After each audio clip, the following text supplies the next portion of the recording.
تو عرض یہ کر رہا تھا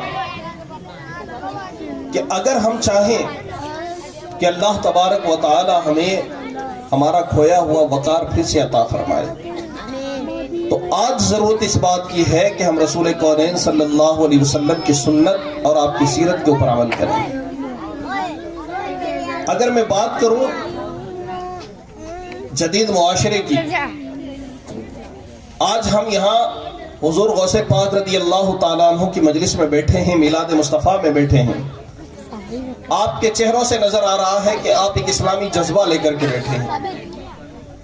آپ کے ماحول سے نظر آ رہا ہے کہ ہم ایک اسلامی ماحول میں بیٹھے ہوئے ہیں، لیکن جب ہم نظر ڈالتے ہیں اپنی شادی کی رسومات کے اوپر، جب ہم نظر ڈالتے ہیں اپنے یہاں کی میت کی رسومات پر، جب ہم نظر ڈالتے ہیں اپنے یہاں کے لین دین کے معاملات میں، تو وہاں ہمیں دور دور تک اسلامی شاعر پہچاننے میں نہیں آتے، نظر نہیں آتے کہ ہم اسلام کے اوپر ان معاملات میں عمل کرتے ہیں کہ نہیں کرتے۔ حالانکہ اسلام ایک مکمل ضابطۂ حیات ہے۔ ضابطۂ حیات کا مطلب کیا ہوتا ہے؟ اسلام زندگی کا پورا سلیبس ہے، اسلام زندگی کا پورا نصاب ہے۔ اسلام واحد وہ مذہب ہے، اسلام فقط اکیلا وہ مذہب ہے جو پیدا ہونے سے لے کر موت تک، موت کے بعد کے معاملات تک ہماری رہنمائی کرتا ہے۔ سونے سے لے کر جاگنے تک، جاگنے سے لے کر سونے تک، یہاں تک کہ استنجا کرنے کا طریقہ تک اسلام ہمیں بتاتا ہے۔ اسلام نے ہمارے لیے کوئی بھی گوشہ خالی نہیں چھوڑا ہے۔ زندگی کے ہر معاملے میں اسلام ہماری رہنمائی کرتا ہے۔ اگر کمی ہے تو ہمارے اندر کمی ہے کہ ہم اسلام سے روشنی حاصل کرنے کی کوشش ہی نہیں کرتے۔ اس لیے ایک مسلمان جب اپنے مذہب کے اوپر کامل طور پر پابند ہو جاتا ہے، کاربند ہو جاتا ہے، تو اللہ تعالیٰ دنیا اور آخرت میں اس کی عزتیں بڑھاتا ہے، اس کا مقام بڑھاتا ہے، اس کا رتبہ بڑھاتا ہے۔ یاد کریں سیدنا عمر فاروق اعظم رضی اللہ تعالیٰ عنہ کے اس دور کو، وہ سنہری دور جس دور کی یاد دلا دلا کر کے علماء عوام کے دل میں اسلام کی محبت اور اسلام کا جذبہ بیدار کرتے ہیں۔ سیدنا عمر فاروق اعظم رضی اللہ تعالیٰ عنہ 24 لاکھ مربع میل کے اوپر آپ کی تنہا حکومت ہے۔ شرق سے لے کر کے غرب تک، مشرق سے لے کر کے مغرب تک سیدنا عمر فاروق اعظم رضی اللہ تعالیٰ عنہ کے سامنے خلق خدا تعظیم میں کھڑی نظر آتی ہے۔ لیکن حضرت عمر فاروق اعظم رضی اللہ تعالیٰ عنہ کی زندگی کے حالات اگر ہم پڑھتے ہیں تو ہمیں پتہ چلتا ہے، جب سیدنا عمر فاروق اعظم نے فلسطین فتح فرمایا، فلسطین فتح کرنے کے لیے جب آپ تشریف لے گئے، تو مورخ واقعہ لکھتا ہے، اس منظر کشی کرتا ہے اور بتاتا ہے کہ حضرت عمر فاروق اعظم رضی اللہ تعالیٰ عنہ نے ایک ڈیلیگیشن بھیجا، ایک گروپ بھیجا حضرت امین امت حضرت ابو عبیدہ ابن جراح کی سربراہی میں۔ ان لوگوں نے اپنی پہچان کروائی یہودیوں عیسائیوں سے، اور حضرت عمر فاروق اعظم کا تذکرہ چلا۔ جب تذکرہ چلا سرکار عمر کا، تو ان لوگوں کو حیرت ہوئی کہ عمر کا جب نام آیا تو انہوں نے یہ خواہش ظاہر کی کہ آپ ہمیں حضرت عمر فاروق اعظم سے ملاقات کروائیے۔ انہوں نے خط لکھا کہ آپ تشریف لائیے، یہاں کے لوگ آپ سے ملاقات کے خواہش مند ہیں۔ یہ کہتے ہیں کہ ہماری کتابوں میں عمر کا تذکرہ ہے، فاتح بیت المقدس کا تذکرہ ہے، فتح حاصل کرنے والوں کا تذکرہ ہے۔ یہ تسکین دینا چاہتے ہیں اپنے دل کو کہ اگر واقعی وہی عمر ہے جن کا تذکرہ کتابوں کے اندر آیا ہے، تو ہم ان کا چہرہ دیکھ کر کے بیت المقدس کے تمام حجروں کی چابیاں ان کے قدموں میں رکھ دیں گے اور بغیر لڑے بھیڑے بیت المقدس ان کے حوالے کر دیں گے۔ سیدنا عمر فاروق اعظم کو خط لکھا، عمر فاروق اعظم تشریف لے گئے۔ جب جانے لگے تو صحابہ نے کہا کہ ایک لشکر لے لیجئے۔ آپ نے منع فرما دیا کہ مجھے کسی لشکر کی ضرورت نہیں ہے، غلام ساتھ میں کر دیجئے اور ایک اونٹنی ساتھ میں کر دیجئے۔ اونٹنی ساتھ میں ہو گئی، غلام ساتھ میں ہو گیا، بیت المقدس کی طرف روانہ ہو گئے۔ جب سیدنا عمر فاروق اعظم بیت المقدس پہنچے تو آپ نے کیا دیکھا کہ مسلمان زرق برق لباس پہنے ہوئے، وہ جو سپاہی جن کو حضرت عمر فاروق اعظم نے بھیجا تھا، وہ زرق برق لباس پہنے ہوئے، عالی شان شاہانہ لباس زیب تن کیے ہوئے کھڑے ہیں۔ مورخ لکھتا ہے کہ سیدنا عمر فاروق اعظم زمین پر سے کنکریاں اٹھا اٹھا کر ان کی طرف پھینکتے اور آپ فرماتے کہ تم لوگ یہاں آ کر کے تم نے اپنا لبادہ تبدیل کر لیا، حالانکہ اسلام نے ہمیں عزت عطا فرمائی ہے، ان کپڑوں نے ہمیں عزت عطا نہیں کی ہے، دولت نے عزت عطا نہیں کی ہے، تمہاری کامیابی اسی میں ہے کہ تم سادگی کے ساتھ میں رہو۔ یہ زرق برق لباس پہننا یہ اسلام کی شان نہیں ہے۔ سیدنا عمر فاروق اعظم رضی اللہ تعالیٰ عنہ جب قریب تشریف لے گئے تو ان لوگوں نے عمر فاروق اعظم کو دیکھا، یہ ایک عام شخص ہے، عام سے چہرے والا ہے، نہایت سادہ لباس پہنا ہوا ہے، غلام کے ساتھ میں آیا ہے اور اس کے جوتے ایسے ہیں کہ اس کی جگہ پر کاریاں لگی ہوئی ہیں۔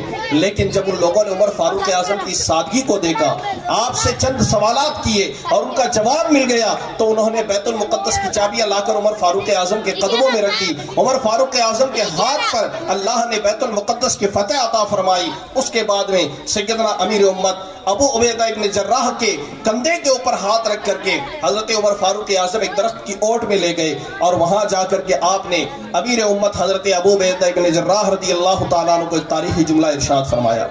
آپ نے فرمایا، اے ابو عبیدہ، یہ جو عزتیں مل رہی ہیں، یہ جو شان مل رہی ہے، یہ جو مقام مل رہا ہے کہ لوگ بغیر لڑے بھیڑے بیت المقدس کی چابیاں ہمارے قدموں میں رکھ رہے ہیں، یہ ہمارا اپنا کمال نہیں تھا، یہ ہماری اپنی شان نہیں تھی، ہم تو بڑے ذلیل لوگ تھے، ہم تو بڑے رسوا لوگ تھے، کوئی ہمیں نہیں پوچھتا تھا۔ اللہ نے جو عزت عطا فرمائی ہے، جو رتبہ عطا فرمایا ہے، فقط اسلام کی وجہ سے یہ رتبہ عطا کیا گیا ہے۔ ہم نے اسلام کو اپنایا، اللہ نے عزتیں عطا فرمائی، ہم نے اسلام کو اپنایا، اللہ نے رفعتیں عطا فرمائی۔ یہ بات یاد رکھیں، علامہ ڈاکٹر اقبال نے فرمایا تھا کہ سبب کچھ اور ہے جسے تو خود سمجھتا ہے، زوال بندہ مومن کا بے زری سے نہیں۔ علامہ ڈاکٹر اقبال نے یہ فرمایا تھا، آج تم کیا سمجھتے ہو کہ تم مالی اعتبار سے کمزور ہو، اس وجہ سے تمہیں ستایا جا رہا ہے؟ نہیں، اگر تم مالی اعتبار سے کمزور ہو تو سیدنا عمر فاروق اعظم کے دور میں یا اس سے پہلے کا دور جب ہم دیکھتے ہیں تو مسلمان فاقہ کشی کی زندگی گزارتے تھے، لیکن حالات یہ تھے کہ ان کے نام سن کر کے دشمنوں کے دل دہل جایا کرتے تھے، اس لیے کہ اسلام دولت کا محتاج کبھی بھی نہیں رہا ہے، اسلام کثرت کا محتاج بھی نہیں رہا ہے۔ ایسا نہیں ہے کہ تمہاری تعداد کم ہے اس وجہ سے یہ بات ہے، ایسا بھی نہیں ہے، بلکہ یہ سارے جو معاملات ہیں ہمارے اپنے دل میں اس وجہ سے ہیں کہ ہم نے اپنے آپ کو کمزور مان لیا، اسلام اور بانی اسلام صلی اللہ علیہ وسلم کے دامن کو ہم نے چھوڑ دیا۔ اسی وجہ سے آج ہماری شادیاں غیر مسلموں کی طرح رواج پاتی ہیں، آج ہماری میتوں کے معاملات کے اندر بھی کچھ ایسی رسومات ہیں جن کا اسلام سے کوئی تعلق نہیں ہے۔ جب ہمارے یہاں جلسہ ہوتا ہے، سفید لباس پہن کر کے، چہرے پر بڑی خوبصورت مسکان سجا کر، سر پہ ٹوپی رکھ کے ہم بڑی شان سے آ کر کے جلسے میں بیٹھتے ہیں، ایسا لگتا ہے اس جیسا کوئی مسلمان نہیں ہے، لیکن یہی وہ مسلمان ہے جب اس کے گھر میں شادی ہوتی ہے تو 40,000 روپے دے کر، 30,000 روپے دے کر، 25,000 روپے دے کر کے ڈی جے بلایا جاتا ہے، اور یہی مسلمان اسی کے گھر کی بچیاں ڈی جے کی دھن پر ناچتی نظر آتی ہیں، اسی کے گھر کے بچے ڈی جے کی دھن پر ناچتے نظر آتے ہیں، اور جب جلسے ہوتے ہیں تو ہم بڑے شاندار اور خوبصورت نظر آتے ہیں۔ ایک طرف ہمارا یہ رویہ ہے، دوسری طرف ہمارا یہ رویہ ہے۔ اے مسلمانوں، تم خود ہی بتاؤ کیا ہم خود دوگلاپنے اور دوگلےپن کا ہم اظہار نہیں کر رہے ہیں؟ اگر مسلمان بننا ہے تو ہر معاملے میں مسلمان بنو، جس طرح تم جلسے میں مسلمان نظر آتے ہو، شادیوں میں بھی تم مسلمان نظر آنے چاہیے۔ سبحان اللہ، سبحان اللہ۔ آج ہمارے حالات دیکھیں، بیٹی کو بے پردہ دیکھ کر باپ خوش ہوتا ہے، کہتا ہے میری چھوٹی سی بچی ہے، ابھی اس کی عمر 9 سال ہے، ابھی اس کی عمر 10 سال ہے، ابھی اس کی عمر 11 سال ہے۔ سیدہ فاطمہ زہرا رضی اللہ تعالیٰ عنہ فرماتی ہیں، بچیوں کو بچپن سے پردہ کرنا سکھاؤ تاکہ بچیاں جب بڑی ہو جائیں تو پردہ ان کے لیے بوجھ نہ رہے، لیکن بچپن سے ان کو اتنی چھوٹ دے دی جاتی ہے کہ پھر اس کے بعد میں پردہ ان کو بوجھ لگنے لگتا ہے۔ بچیاں جب پردہ نہیں کرے گی تو پھر قوم تو انگلی اٹھائیں گی ان کے حجاب کے اوپر، کبھی ان کے پردے کے اوپر، کبھی ان کے کلچر کے اوپر، کبھی اسلامی رسومات کے اوپر۔ کیوں انگلیاں اٹھاتی ہیں؟ اس کی وجہ یہی ہے، ہم نے ان کو موقع دیا ہے۔ جب سارے مسلمان کاربند نہیں ہیں، چند مسلمان اسلام پر عمل کرنے کی کوشش کرتے ہیں، چند بچیاں پردہ کرنے کی کوشش کرتی ہیں، چند بچیاں حجاب پہننے کی کوشش کرتی ہیں، تو مثال دی جاتی ہے، حاجی صاحب کی بیٹی تو پردہ نہیں کرتی، مولانا صاحب کی بیٹی تو پردہ نہیں کرتی، تم کیوں حجاب میں لپٹ کر کے آ جاتی ہو؟ تم کیوں کالے کپڑے پہن کر کے آ جاتی ہو؟ پھر ان کے پردے کے اوپر اعتراض کیا جاتا ہے۔ اس کی وجہ صرف یہ ہے کہ ہم نے اسلام کے شعار کو اپنایا نہیں۔ اس وجہ سے ہماری وہ بچیاں جن کو شوق ہوتا ہے کہ وہ پردہ کریں، وہ زمانے کی انگشت نمائی کا شکار ہو جاتی ہیں۔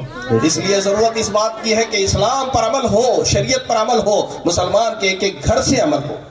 سب کے گھر سے عمل ہونا چاہیے، تب جا کر کے ہمارے حالات بہتر ہوں گے۔ اس لیے ضرورت اس بات کی ہے کہ زندگی کے ہر معاملے میں، میں نے شادی کی ایک مثال پیش کی ہے، کیونکہ زندگی کے اہم معاملات میں شادی ایک اہم معاملہ ہوتا ہے، اور شادی کے معاملات کے اندر ہماری خواتین ہو یا ہمارے نوجوان ہو بالکل بے لگام ہو جاتے ہیں، انہیں شریعت کا کوئی معاملہ نظر نہیں آتا، حالانکہ شادی اللہ تبارک و تعالیٰ کی عطا کی ہوئی بہت بڑی نعمت ہوتی ہے۔ نکاح رسول کونین صلی اللہ علیہ وسلم کی بڑی پیاری سنت ہے۔ اس سنت کو ادا کرنے کے معاملے میں، اس سنت سے پہلے یا سنت ادا کرنے کے بعد میں ہمارے نوجوان کچھ ایسے کام کر جاتے ہیں کہ سنت تو ہم ادا کر رہے ہیں لیکن ساتھ ہی ساتھ اللہ کو ناراض کرنے والے کام بھی کر جاتے ہیں۔ یاد رکھیں، اس کا جواب دینا پڑے گا اللہ کی بارگاہ میں، ہر نعمت کا جواب دینا پڑے گا۔ قرآن مجید فرقان حمید میں اللہ رب کائنات نے ارشاد فرمایا ثم لتسألن یومئذ عن النعیم، اللہ کی طرف سے دی ہوئی ہر نعمت کا سوال کیا جائے گا تم سے۔ اس لیے میری ملت کے نوجوانوں بزرگوں یہاں جتنے بیٹھے ہیں، آپ اگر مارکیٹ میں رہیں، آپ کی لین دین کے معاملات بھی اسلامی ہونے چاہیے۔ آپ کے یہاں شادی ہو تو شادی کے معاملات بھی اسلامی ہونے چاہیے۔ آپ کے گھر میں میت ہو جائے تو اس کا طریقہ بھی سنت کے طریقے سے ہونا چاہیے کہ ان رسومات کو کیسے ادا کرنا ہے۔ صرف جلسوں میں ہی مسلمان نظر آنے سے کچھ حاصل ہونے والا نہیں ہے۔ اگر ہم چاہتے ہیں کہ ہم ریالٹی میں کامیاب ہو جائیں، حقیقت میں کامیاب ہو جائے، واستو میں اگر ہم کامیاب ہونا چاہتے ہیں تو اسلام پر سچے طور پر کاربند ہو جائیے۔ اس لیے کہ جو سچا پکا مومن بن کر کے زندگی بسر کرتا ہے، نہ اسے دولت کی حاجت ہوتی ہے، نہ اسے کثرت کی حاجت ہوتی ہے، نہ اسے طاقت کی حاجت ہوتی ہے۔ اسلام کی حمایت اور اللہ رب کائنات کی نصرت و حمایت اس کے لیے کافی ہو جاتی ہے، اس لیے کہ اللہ کا جو بندہ ہو جاتا ہے تو حدیث پاک میں ہے من کان للہ کان اللہ لہو، کہ جو اللہ کا ہو جاتا ہے ساری کائنات اس کی ہو جائے گا۔ سبحان اللہ، سبحان اللہ۔ اس لیے میرا پیغام آپ کو یہی ہے، آپ جلسے میں آئے، جلسے ہمیشہ ہوتے ہیں، جلسوں میں تقریریں ہمیشہ ہوتی ہیں، لیکن اس کا اثر ہماری عملی زندگی میں نظر آنا چاہیے۔ سود کے معاملات ہوں، قرض لے کر کے نہ لوٹانے والے معاملات ہو، نشے کے معاملات ہو، بے پردگی کے معاملات ہو، دھیرے دھیرے ان ساری چیزوں کو ختم کرنے کی کوشش کیجئے۔ انشاءاللہ اگر ہم نے ان برائیوں سے اپنے معاشرے کو پاک کرنے کی کوشش کی تو اللہ ہمیں ایک صاف ستھرا معاشرہ عطا فرمائے گا اور ترقی یافتہ معاشرہ عطا فرمائے گا۔ اس لیے آپ سے گزارش ہے کہ آج کے جلسے میں آئے ہیں، میرا یہ پیغام آپ حضرات تک پہنچا ہے، آپ حضرات اس کو دل کی تختی پہ نوٹ کریں اور اپنے آپ کو اسلامی سانچے میں ڈالنے کی کوشش کریں۔ اللہ رب کریم کی بارگاہ میں دعا ہے کہ مولا کریم ہم تمام مسلمانوں کو سچا پکا مومن نمازی بن کر کے زندگی بسر کرنے کی توفیق عطا فرمائے۔ اسلام اور اہل اسلام کو، قوم مسلم کو اللہ تبارک و تعالیٰ کھویا ہوا وقار پھر سے عطا فرمائے اور بعد میں حیات اہل سنت و جماعت میں قائم و دائم رکھے۔ استغفر اللہ ربی من کل ذنب و اتوب الیہ۔ السلام علیکم۔